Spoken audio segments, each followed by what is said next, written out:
ძალიან მარტივი კრიტერიუმი გვაქვს შერჩევის, უნდა იყოს სრულწლოვანი საქართველოს მოქალაქე და უნდა ჰქონდეს ინოვაციური საინტერესო იდეა, უნდა ჰქონდეს სურვილი ბიზნესი აწარმოოს. როგორც პირები, ასე პირთა ჯგუფები შეიძლება იყოს რამდენიმე ადამიანი შეამხანაგდეს დაუშვათ ერთ ჰქონდეს კარგი იდეა, მეორე ჰქონდეს მენეჯერული უნარები, გამოცდილება, რაღაც მარკეტინგის კუთხით, ფინანსების კუთხით, შეიძლება რამდენიმე ადამიანმა ერთად თემა დაამუშავოს, პირიქით მივესალმებით ასეთ პროექტებს. საქართველოს ეს უნიკალური პროექტია, ეს არის სახელმწიფო პროგრამა სტარტაპ საქართველოს, რომელიც ეკონომიკური რეფორმაში 4-პუნქტიანი ფარგლებში ხორციელდება.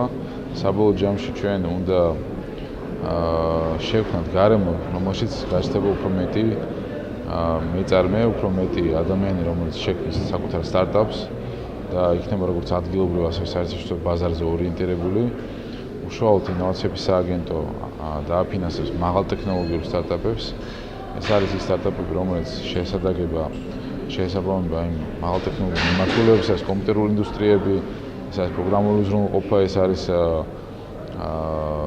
საავტომობილო ინდუსტრია, ავიაკოსმოსური ინდუსტრია, ბიოტექნოლოგიები და ასე შემდეგ. მთავარი სიახლე არის ის, რომ დამწყებ ბიზნესმენების დაფინანსება ყოველთვის პრობლემატური იყო საფინანსო ინსტიტუტების მიერ, ხოლო ამ შემთხვევაში სახელმწიფოს მიერ დაფუძნებული საპარტნიორო ფონდის შვილობილი კომპანია, რომელიც პირდაპირ სთავაზობს ფინანსებზე ხელმისაწვდომობას იდეის სანაცვლოდ. მეორე სიახლე არის, რომ არ ვითხოვთ უზრუნველყოფას, ანუ საკმარისია მხოლოდ კომპანიის აქტივები, რაც ჩვენი ერთობლივ კომპანიის ფარგლებში შეიქმნება, მხოლოდ ის იქნება ინვესტიციის უზრუნველყოფა და პირადი ქონება დამატებით ბინა, მანქანა, თავდეობა, შემდეგ არაფერი მსგავსი საჭირო არ არის, რაც ასევე ძალიან დიდი სიახლე და შეღავათი იქნება ჩვენი პარტნიორებისთვის. და მესამე ის რომ მხოლოდ 10%-იან თანამონაწილეობას ვითხოვთ, ხოლო დანარჩენი 90% შეიძლება დაფინანსდეს სტარტაპ საქართველოს მიერ, რაც ასევე ანალოგი ასეთი შეთავაზება ბაზარზე აქამდე არ ყოფილა.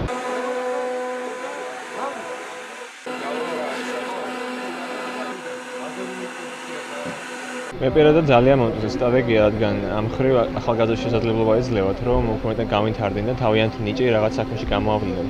პირადად მეც მაქვს სურვილი, რომ ვცადო ბედი ამ საქმეშიც და რომ რაღაც იმ იმედით, რომ ჩემი საქმიანობა უფრო მეტად გავაუმჯობესო და აგრეთვე შევძლო, რომ სხვებიც დავასაქმო ამ სფეროში, სხვებისგანაც იდეა მივიღო და აგრეთვე ჩემი პროდუქცია რო ბაზარზე გავიდეს, უცხოეთშიც და აგრეთვე საქართველოშიც. მე ვფიქრობ, რომ ეს არის ძალიან საინტერესო შემოთავაზება სახელმწიფოსგან იმ ადამიანებისთვის, რომელსაც უნდათ რომ დაიხარჯონ და უნდათ რომ გააკეთონ რაღაც ახალი, იქნება ეს ინოვაციური იდეა თუ მაღალ ტექნოლოგიურ სფეროში და მე ვფიქრობ, რომ ყველა ახალგაზრდამ უნდა გამოიყენოს ეს შანსი.